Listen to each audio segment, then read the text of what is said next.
पेण तरेआळे येथील सद्गुरू प्राईड सोसायटीमध्ये राहणारी महिला व तिच्या 3 वर्षाच्या मुलीचे अपहरण झाल्याने खळबळ उडाले.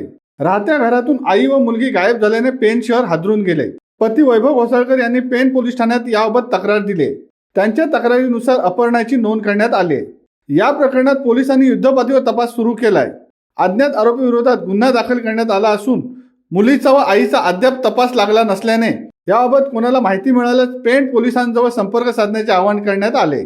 प्रसिद्धीस देण्यात आलेल्या माहितीनुसार पेण येथील महिला सौ विधी वैभव घोसाळकर, वय 36 वर्ष, रंग सावळा, चेहरा गोल, उंची सुमारे 5 फूट 1 इंच, केस तोकडे, राखाडी रंगाचा पंजाबी ड्रेसचा पहिराव, उजव्या हातावर इंग्रजीमध्ये साई नाव व मोराच्या पंखांचे चित्र नोंदवलेले आहे. तर मुलीचे नाव सिया वैभव घोसाळकर असे असून वय 3 वर्ष 5 महिने, रंग गोरा, अंगात गुलाबी रंगाचा हाफ टी शर्ट असा पेहराव आहे. दरम्यान सदर वर्णनाची महिला व लहान मुलगी कोणाला मिळून आल्यास त्याची खबर पेण पोलीस ठाण्यात देण्याचे आवाहन करण्यात आले. याबाबत अधिक तपास पोलीस निरीक्षक देवेंद्र पोळ यांच्या मार्गदर्शनाखाली पोलीस उपनिरीक्षक मिनल शिंदे या करत आहेत. शिवसत्ता टाइम्ससाठी देवा पेरवी, पेण.